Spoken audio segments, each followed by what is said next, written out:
Hello students, a very good afternoon to all of you. Students, हम लोग chemistry का जो फर्स्ट चैप्टर है उसे कंप्लीट कर चुके हैं और आज के इस वीडियो में हम सेकंड चैप्टर का इंट्रोडक्शन करेंगे। सेकंड चैप्टर जो कि है बच्चों chemical changes and reactions. Okay, तो आज हम लोग केमिस्ट्री का second chapter that is chemical changes and reactions के बारे में पढ़ेंगे। Chemical changes and reactions, okay, इसके बारे में हम लोग बच्चों पढ़ेंगे आज। ओके, सबसे पहला चीज होता है जो हमारा चैप्टर का हेडिंग है ना, chemical changes and chemical reaction. तो यहाँ पे दो टर्म्स हैं बच्चों, एक तो केमिकल चेंज और दूसरा केमिकल रिएक्शन। तो इनका मीनिंग क्या होता है, केमिकल चेंज का मतलब क्या होता है, ठीक है।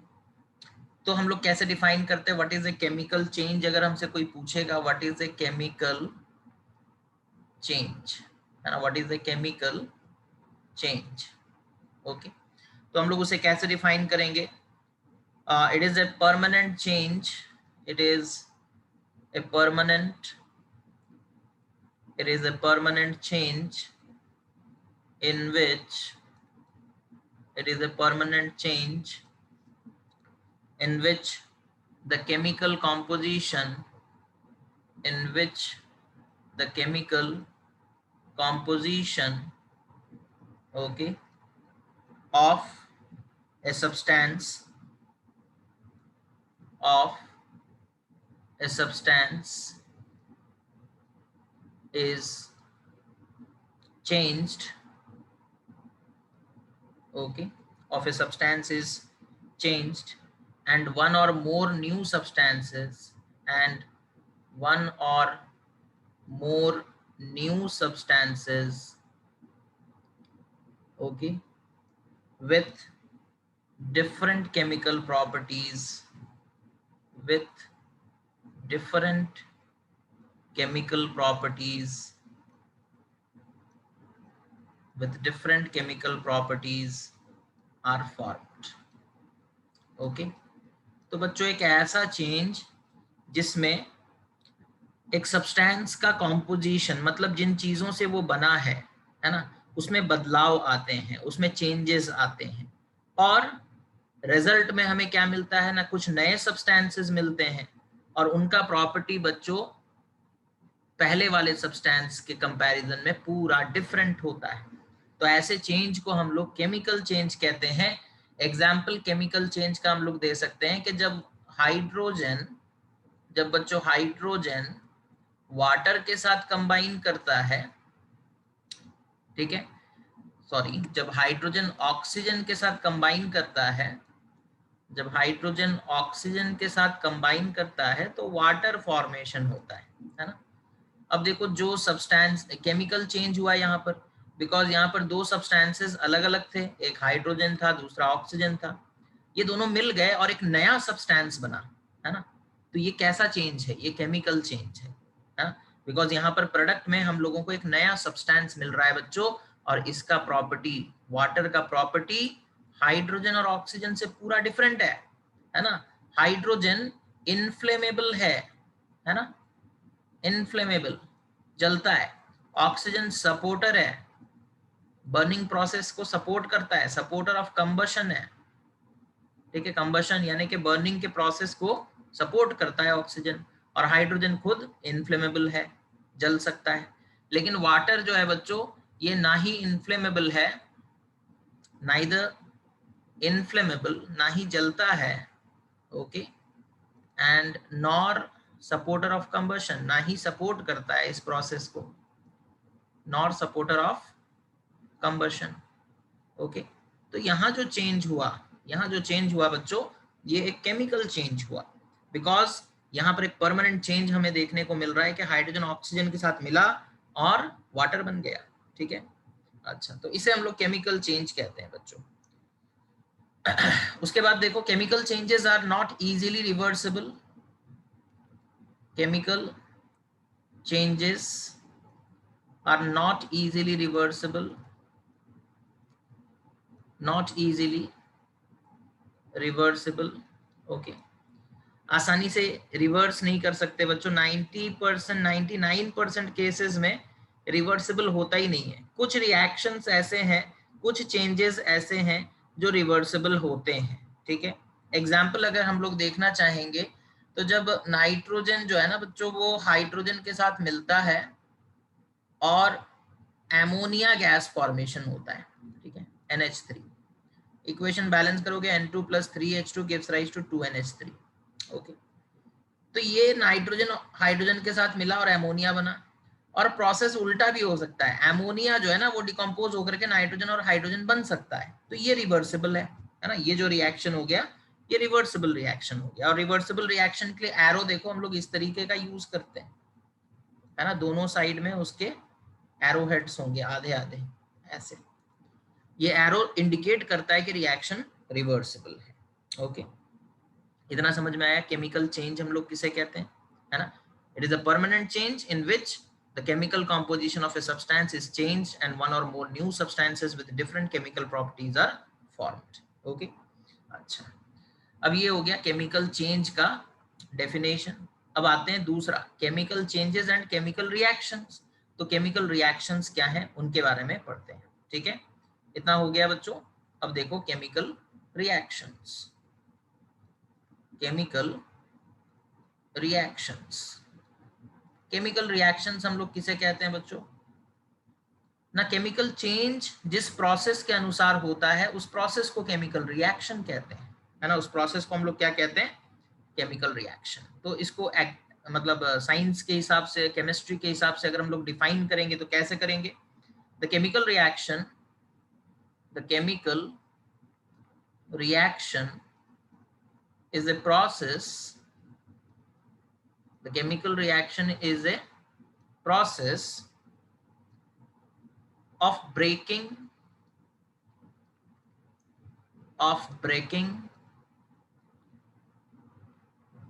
the chemical bonds, breaking the chemical bonds between the reacting substances,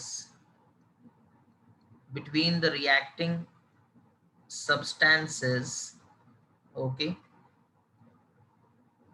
and making new bonds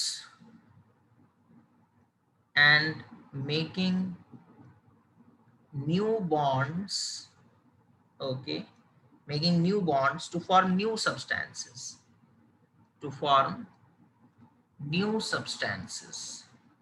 okay। और वो न्यू सब्सटेंसेस को हम लोग क्या कहते हैं, products.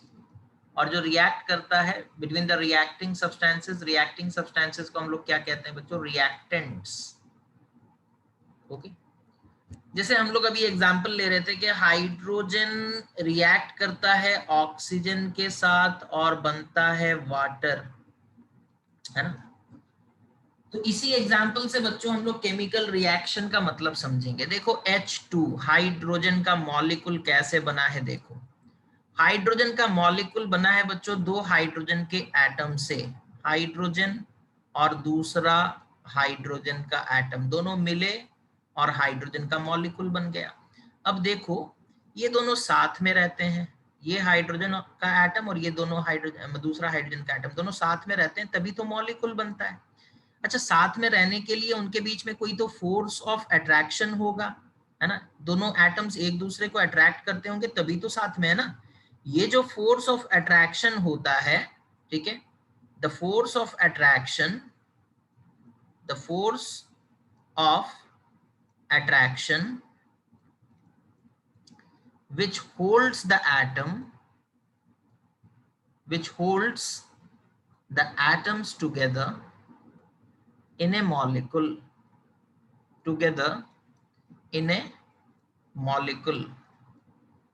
is called chemical bond, तो बॉन्ड का मतलब है बच्चों फोर्स ऑफ अट्रैक्शन। वो फोर्स ऑफ अट्रैक्शन जो एटम्स को बाइंड करके, एटम्स को एक साथ जोड़ करके रखता है मॉलिक्यूल के अंदर। तो जैसे हाइड्रोजन का एटम है, उन दोनों के बीच में एक बॉन्ड है, उसी तरीके से बच्चों ऑक्सीजन के एटम में भी, ऑक्सीजन के मॉलिक्यूल में 2 ऑक्सीजन के एटम्स हैं, ठीक है, ऑक्सीजन के मॉलिक्यूल में भी 2 ऑक्सीजन के एटम्स हैं और इनके बीच में भी बॉन्ड है, ठीक है, इनके बीच में भी बॉन्ड है। अच्छा, तो यहां हम लोग क्या लिखते हैं, देखो केमिकल रिएक्शन एक ऐसा प्रोसेस जिसमें ब्रेक होगा, breaking of the chemical bonds, जो पुराने बॉन्ड्स हैं, ये हाइड्रोजन और हाइड्रोजन के बीच में बॉन्ड है, ये बॉन्ड टूट जाएगा, ये ऑक्सीजन और ऑक्सीजन के बीच में बॉन्ड है, ये बॉन्ड टूट जाएगा, ये दोनों अब एटम्स बनेंगे और फिर जाकर के वो लोग मिलेंगे और फिर हाइड्रोजन और ऑक्सीजन दोनों साथ हो जाएंगे और फाइनली बच्चों वाटर बन जाएगा, फाइनली जो है वाटर बनेगा। तो पुराने बॉन्ड्स टूटेंगे और नए बॉन्ड्स बनेंगे, है ना, पुराने बॉन्ड्स टूटेंगे और नए बॉन्ड्स बनेंगे, ये जो प्रोसेस है इसी को हम लोग केमिकल रिएक्शन कहते हैं। तो केमिकल रिएक्शन क्या हो गया बच्चों, ना एक ऐसा प्रोसेस जिसमें पुराने बॉन्ड्स टूटते हैं, किसके पुराने बॉन्ड्स, ना जो सब्सटेंसेस रिएक्ट कर रहे हैं, रिएक्टेंट्स के, ठीक है, और नए बॉन्ड्स फॉर्मेशन होते हैं, मेकिंग न्यू बॉन्ड्स, ओके, नए बॉन्ड्स फॉर्मेशन होंगे। अभी इसमें देखो वाटर में हाइड्रोजन और ऑक्सीजन साथ में है, मतलब यहाँ हाइड्रोजन ऑक्सीजन और हाइड्रोजन के बीच में बॉन्ड बन गया, नया बॉन्ड बना, ठीक है, पहले हाइड्रोजन हाइड्रोजन के बीच में बॉन्ड था, ऑक्सीजन ऑक्सीजन के बीच में बॉन्ड था, अब इन दोनों के बीच में बॉन्ड है, हाइड्रोजन ऑक्सीजन, ऑक्सीजन हाइड्रोजन, इनके बीच में बॉन्ड बन गया, ठीक है। तो ये जो प्रोसेस है ना, इसे हम लोग कहते हैं क्या ना, केमिकल रिएक्शन। तो केमिकल रिएक्शन क्या है वो भी समझ में आ गया होगा, और क्या बोलते हैं बॉन्ड किसे कहते हैं वो भी समझ में आ गया होगा। This is the definition of chemical bond, okay. Chemical bond बच्चों एक फोर्स ऑफ अट्रैक्शन जो कि एटम्स को जोड़ करके रखता है मॉलिक्यूल के अंदर, ठीक है, उसी को हम लोग केमिकल बॉन्ड कहते हैं, ठीक है। अब मॉलिक्यूल्स में एटम साथ में रह रहे हैं, मतलब उन्हें कोई ना कोई फोर्स तो होगा ना जो जोड़ कर रखता होगा, उसी जोड़ने वाले फोर्स को हम लोग क्या कहते हैं बच्चों ना, बॉन्ड कहते हैं, केमिकल बॉन्ड। तो केमिकल रिएक्शन का डेफिनेशन और केमिकल बॉन्ड का डेफिनेशन आई होप आप लोगों को समझ में आ गया होगा। अब उसके बाद हम लोग फिर आगे बढ़ते हैं, ठीक है। तो देखो एक केमिकल चेंज और chemical reactions occur when particles collide. Collision occurs when reactants are in close contact or when energy is supplied. Thus one or more of the following conditions are necessary for a chemical change. तो यहाँ पर वो कह रहा है कि chemical reactions, simple भाषा में हम लोग उसे समझते हैं, chemical reactions occur when particles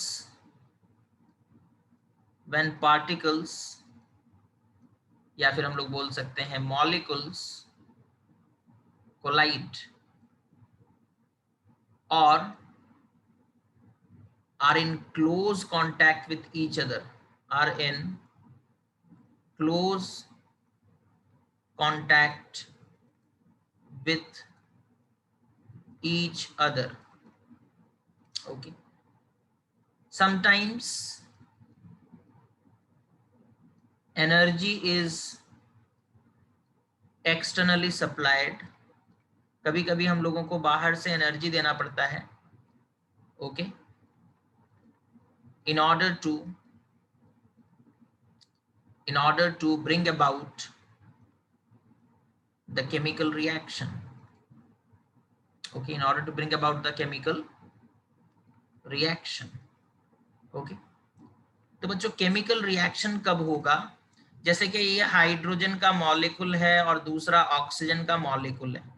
अब सपोज कर लो ये हाइड्रोजन का मॉलिक्यूल एक जगह पर है और ऑक्सीजन का मॉलिक्यूल उससे दूर है, तो ये दोनों में कांटेक्ट नहीं है, तो ये दोनों रिएक्ट कैसे करेंगे, रिएक्ट होने के लिए पहले तो पास आना जरूरी है ना, रिएक्ट होने के लिए पहले इन दोनों का क्लोज कांटेक्ट में आना जरूरी है।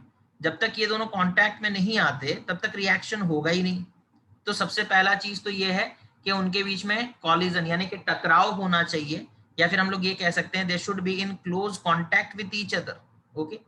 और कभी कभी तो ऐसा होता है क्लोज कांटेक्ट में आने के बाद भी रिएक्शन नहीं होता, तो ऐसे केसेस में हम लोग यहाँ पर क्या लिखे, समटाइम्स एनर्जी इज सप्लाइड, तो कभी कभी हम लोगों को बाहर से एनर्जी भी देना पड़ता है, तब जाकर के रिएक्शन होता है ना, तब जाकर के रिएक्शन होता है, ठीक है। सो यहाँ पर हम लोग देख रहे हैं कि रिएक्शन करवाने के लिए एक तो कॉलिजन होना यानी कि टकराना, या फिर हम लोग कह सकते हैं कि काफी क्लोज कांटेक्ट में एक दूसरे के साथ आना जरूरी है। और कभी कभी ये देखा गया है कि कांटेक्ट में आने के बाद भी रिएक्शन स्टार्ट नहीं होता, तो ऐसे केसेस में हम लोग बाहर से एनर्जी देते हैं, उनके पास खुद उतना एनर्जी नहीं होता कि वो रिएक्ट कर पाए, तो हम लोग एक्सटर्नली बाहर से एनर्जी सप्लाई करते हैं और उस एनर्जी को यूज करके वो लोग रिएक्ट करते हैं। ठीक है, अच्छा, तो अब रिएक्शन करवाने के लिए क्या क्या जरूरी है, देखो हम लोग लिख सकते हैं necessary conditions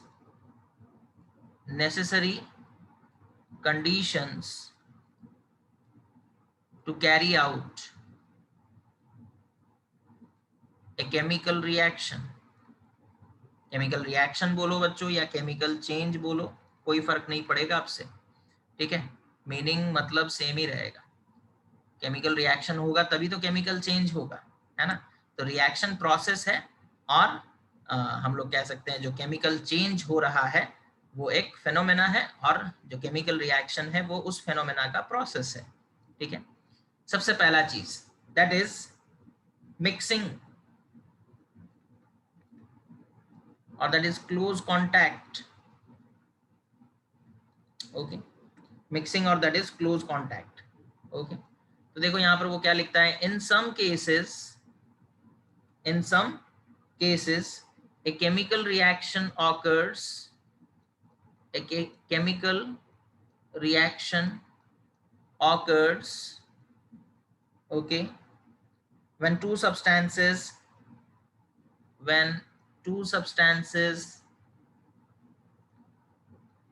are mixed in their solid states,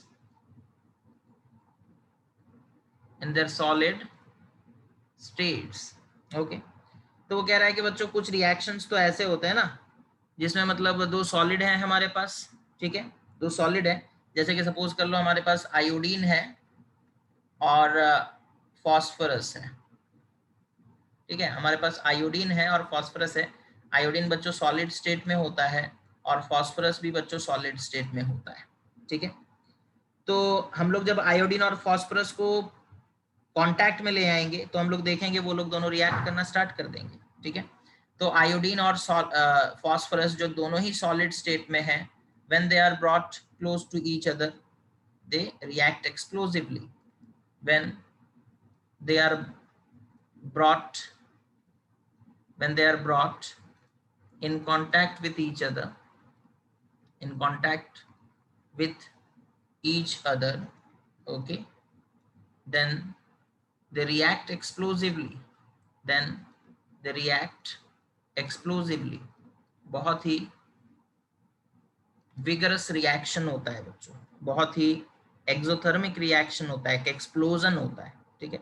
iodine और फास्फोरस दोनों ही सॉलिड स्टेट में होते हैं, जब उन्हें कांटेक्ट में लाया जाता है ना तो वो लोग रिएक्ट करना स्टार्ट कर देते हैं।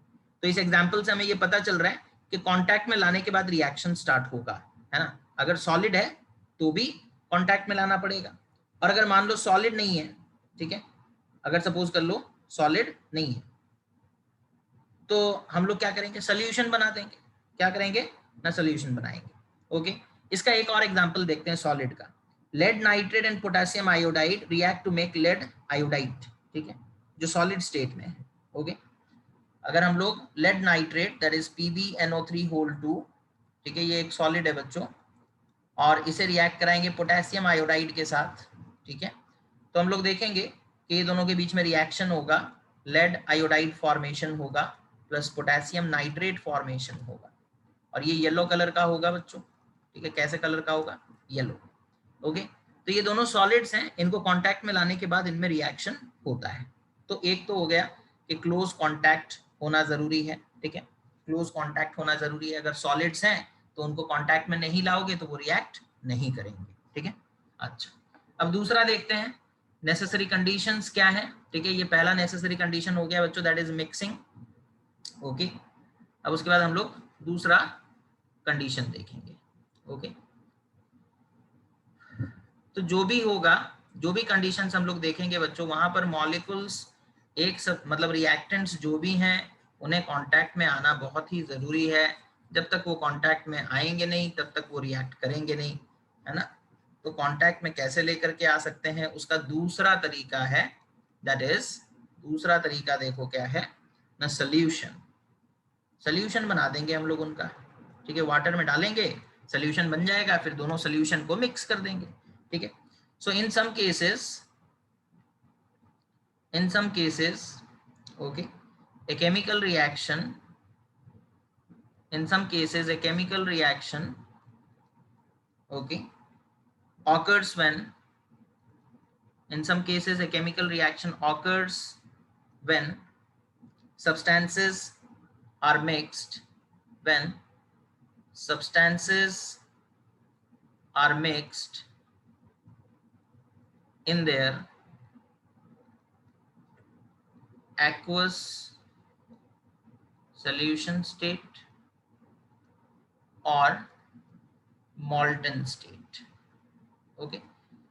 तो कुछ सब्सटेंसेस ऐसे हैं ना बच्चों, अगर उन्हें तुम सॉलिड स्टेट में है मान लो, ठीक है, कुछ सब्सटेंसेस ऐसे हैं मान लो वो सॉलिड स्टेट में, तुम उन्हें कांटेक्ट में ला रहे हो लेकिन रिएक्शन हो नहीं रहा है, ठीक है।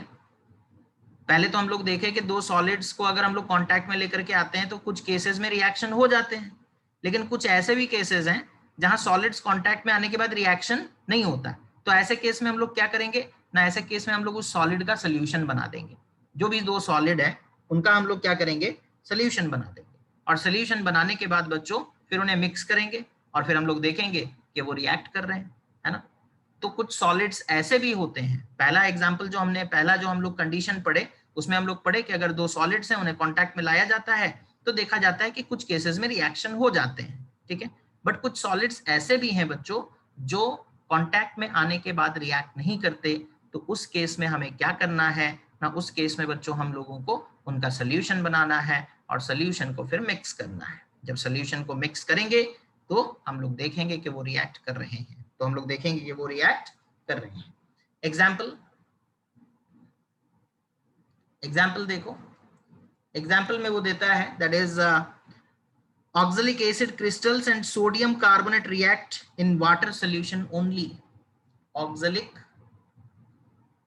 acid crystals okay and sodium carbonate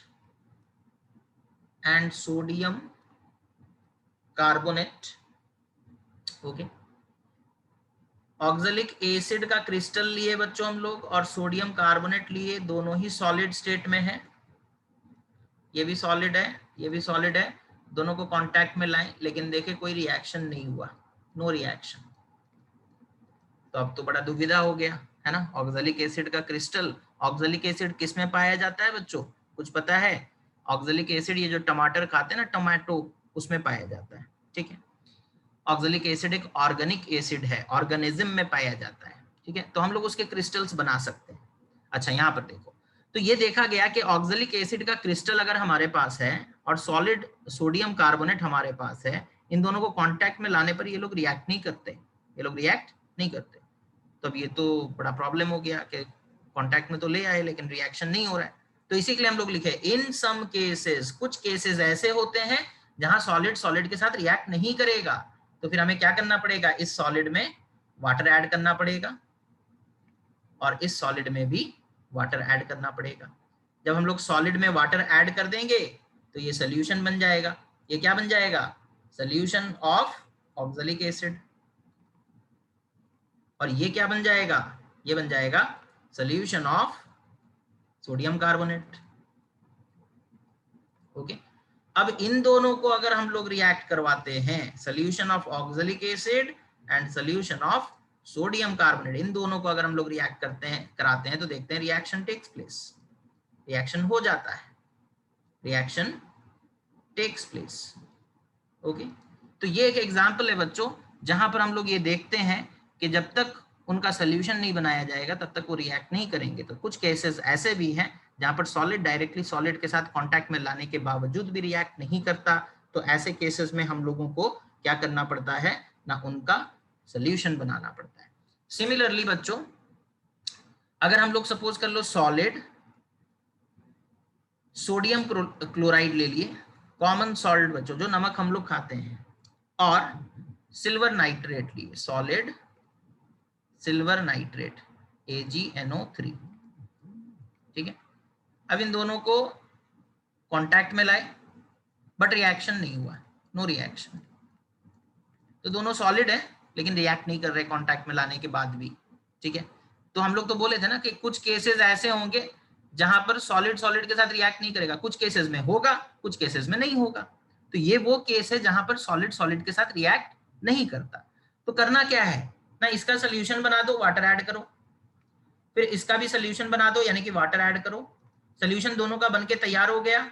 water add करने के बाद अब तुम देखोगे रिएक्शन हो जाएगा, है ना। अब रिएक्शन विल टेक प्लेस, दोनों रिएक्ट करेंगे, ओके। और इसका रिएक्शन भी हम लोगों को याद रखना है बच्चों, जब सोडियम क्लोराइड का एक्वस सोल्यूशन रिएक्ट करता है सिल्वर नाइट्रेट के साथ, दैट इज AgNO3 के एक्वस सोल्यूशन के साथ, ठीक है। तो क्या प्रोडक्ट में आता है बच्चों ना, इसका सिल्वर इसके क्लोराइड के साथ रिएक्ट कर जाता है, AgCl फॉर्मेशन होता है, और वो भी प्रेसिपिटेट के आकार में, ठीक है। एक सॉलिड इनसॉल्युबल सब्सटेंस फॉर्मेशन होता है बच्चों, प्लस साथ में हम लोगों को सोडियम नाइट्रेट मिलता है, दैट इज NaNO3, ओके। तो ये रिएक्शन होता है। ये रिएक्शन कब हुआ, जब सोडियम क्लोराइड का एक्वस सोल्यूशन बनाया गया और सिल्वर नाइट्रेट का एक्वस सोल्यूशन बनाया गया, फिर उन्हें मिक्स किया गया, तब जाकर के बच्चों रिएक्शन हुआ। इज दैट क्लियर, ठीक है। तो ये दो कंडीशंस हम लोगों ने अभी तक पढ़े, ओके। अब तीसरे कंडीशन के बारे में बात करेंगे, ठीक है। तो दूसरा कंडीशन क्या है कि कुछ सॉलिड्स डायरेक्टली रिएक्ट नहीं करते तो उनका सोल्यूशन बनाना जरूरी है। जैसे ही हम लोग सोल्यूशन बना करके उन्हें मिक्स कर देते हैं तो फिर हम लोग देखते हैं कि वो रिएक्ट करना स्टार्ट कर देते हैं, है ना।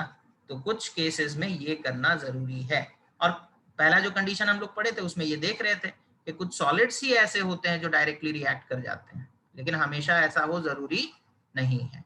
और ये भी जान लो बच्चों, most of the reaction takes place in the solution state, ज्यादातर रिएक्शन सोल्यूशन स्टेट में ही होते हैं, है ना। अब अभी जो तीसरा हम लोग देखेंगे उसमें क्या होगा, हम लोग सोल्यूशन बना करके मिक्स कर दिए फिर भी रिएक्शन नहीं हो रहा है, दैट मीन्स उनके पास उतना एनर्जी नहीं है कि वो रिएक्ट कर पाए, तो हमें बाहर से एनर्जी देना पड़ेगा। तो तीसरा जो कंडीशन है दैट इज हीट, मतलब हीट करना उन्हें, ओके। तो some chemical reactions occur only on heating, मतलब बाहर से एनर्जी दे रहे हैं हम। तो some chemical reactions occur only on heating, okay. मतलब सपोज दो सॉलिड था, तुमने दोनों को मिक्स कांटेक्ट में लाया, रिएक्शन नहीं हुआ, ठीक है। फिर तुमने क्या किया, इन सॉलिड्स का सोल्यूशन बना दिया, इन सॉलिड का सोल्यूशन बना दिया, लेकिन अभी भी रिएक्शन नहीं हो रहा है। तब तुम सोचोगे कि अब क्या मामला है। पहले तो चलो कुछ केसेस में सॉलिड रिएक्ट कर जाते थे और कुछ में नहीं करते थे तो रिएक्शन नहीं हुआ। फिर हम लोगों ने पढ़ा कि सोल्यूशन बना करके मिक्स कर देंगे तो रिएक्शन हो जाएगा, अब वो भी नहीं हो रहा है, कुछ केसेस में वो भी नहीं होगा। तो फिर क्या करेंगे, या फिर हम लोगों को इनको मिक्स करने के बाद बाहर से हीट करना पड़ेगा, बाहर से हीट एनर्जी देना पड़ेगा। जब हम उन्हें एनर्जी देंगे तब जाकर के रिएक्शन होगा बच्चों। तो कंसेप्ट समझ में आ रहा है कि कुछ सॉलिड्स ऐसे होते हैं जो डायरेक्ट कांटेक्ट में आने के बाद रिएक्ट नहीं करते, और यहाँ तक के उनका सोल्यूशन बनाने के बाद भी वो रिएक्ट नहीं करते। तो ऐसे केसेस में हम लोग क्या करते हैं ना, उन्हें हीट एनर्जी देते हैं, एनर्जी देते हैं in the form of heat, energy देते हैं in the form of heat, okay. जैसे कि बच्चों एग्जाम्पल अगर हम लोग बात करेंगे, examples are important, always examples are important, okay. Examples का याद रखना बहुत ही जरूरी है। जैसे copper carbonate decomposes on heating, copper carbonate या फिर कैल्शियम कार्बोनेट भी, कैल्शियम कार्बोनेट भी, ठीक है, डिकम्पोजेस ऑन हीटिंग। ये लोग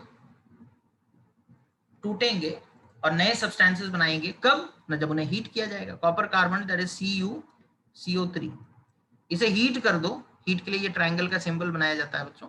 इसे हीट कर दो तो तुम देखोगे कॉपर ऑक्साइड बन जाएगा प्लस कार्बन डाइऑक्साइड, है ना।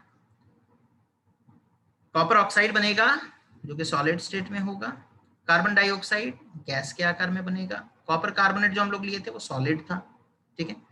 तो कुछ सॉलिड्स ऐसे होते हैं जिनका सोल्यूशन बनाने से वो रिएक्ट नहीं करते, तो वहां पर हम लोग हीट दे करके देखते हैं, और हम लोग ये देखते हैं कि कुछ सॉलिड्स जो हैं वो हीट करने पर टूटते हैं बच्चों, ब्रेक कर जाते हैं। डिकम्पोज का मतलब क्या, ब्रेक कर जाना, है ना।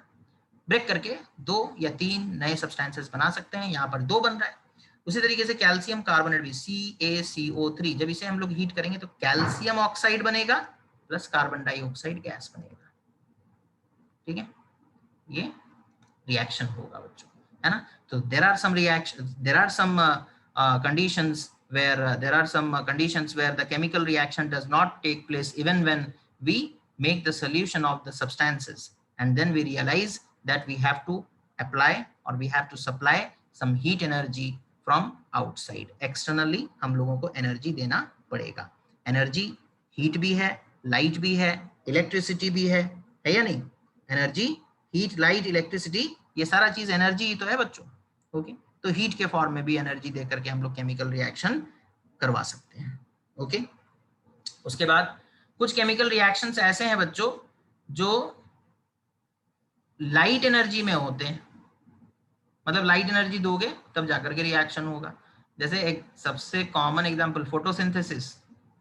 फोटोसिंथेसिस एक केमिकल रिएक्शन है ना, जहां पर sunlight, carbon dioxide, water vapour और क्लोरोफिल ये सब मिलते हैं, तब जाकर के फूड और ऑक्सीजन बनता है कि नहीं। तो वहां पे बिना सनलाइट का फोटोसिंथेसिस हो सकता है क्या, नहीं हो सकता। तो ये तो सबसे बड़ा एग्जांपल हो गया जहां पर लाइट एनर्जी का होना जरूरी है ना, उसके बिना नहीं हो सकता। तो सम केमिकल रिएक्शंस, ओके, चौथे नंबर पर आता है बच्चों light, okay. So some chemical reactions takes place by the action of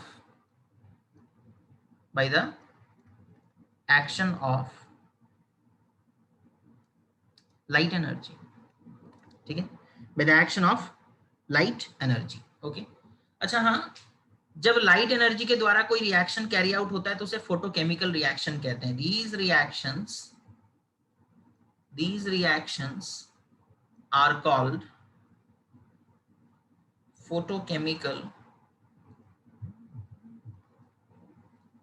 these reactions are called photochemical reactions और फोटोलिसिस, ओके। फोटोलिसिस भी उसे कहते हैं बच्चों। एग्जाम्पल देखेंगे, हमने पहले ही एग्जाम्पल बता दिया था फोटोसिंथेसिस का, है ना। एग्जाम्पल देखें तो जैसे सपोज कर लो बच्चों, जैसे सपोज कर लो कार्बन डाइऑक्साइड, ओके, वो रिएक्ट किया वाटर के साथ, okay, in presence of sunlight and what, in presence of sunlight and chlorophyll, okay. Chlorophyll यहाँ पर कैटलिस्ट का काम करता है। तो प्रोड्यूस होता है फूड प्लस ऑक्सीजन, फूड मतलब ग्लूकोज, ओके, ग्लूकोज बनता है बच्चों, ओके। ग्लूकोज का फॉर्मूला क्या है, C6H12O6, C6H12O6 प्लस O2, ठीक है। तो ये रिएक्शन तभी हो पाता है बच्चों, संभव तभी हो पाता है जब हम लोग लाइट देते हैं, जब हम लोग क्या देते हैं, लाइट। उसी तरीके से हाइड्रोजन और क्लोरीन के बीच में रिएक्शन, उन्हें थोड़ा सनलाइट दे दो, वो लोग एकदम भयंकर रिएक्ट करेंगे, है ना, और HCl बना देंगे। क्या बना देंगे, HCl बन जाएगा बच्चों, ठीक है। उसी तरीके से अगर हम लोग क्या करते हैं, क्लोरीन वाटर को, ठीक है, अगर हम लोग क्लोरीन वाटर को सनलाइट में रख देते हैं तो bubbles of gas are seen, oxygen is evolved, okay. Chlorine water को, दैट इज क्लोरीन और वाटर पहले मिक्स करेंगे तो वो बन जाएगा बच्चों क्या ना, क्लोरीन और वाटर मिक्स करने पर वो बनेगा HCl प्लस HClO, ठीक है, HClO। फिर उसके बाद ये जो HClO है ना, ये सनलाइट के प्रेजेंस में डिकम्पोज कर जाएगा। Now this HClO in presence of sunlight, okay, वो डिकम्पोज होता है बच्चों और बन जाता है HCl प्लस O2, ठीक है, HCl प्लस O2। तो ये कुछ रिएक्शंस हैं बच्चों जो सनलाइट में होते हैं, ठीक है, ये कुछ रिएक्शंस हैं जो सनलाइट में होते हैं, ठीक है। हम लोग फिर अपने नेक्स्ट क्लास में डिस्कशन करेंगे the reactions which takes place in presence of electricity, pressure, catalyst, and we will talk about different types of catalyst. Okay, आज के लिए बच्चों बस इतना ही। इस वीडियो को देखने के बाद अपने नोट्स प्रिपेयर कर लें, हम लोग नेक्स्ट क्लास में डिस्कशन को कंटिन्यू रखेंगे। So thank you for watching the video, students. Take care of yourself and have a nice day.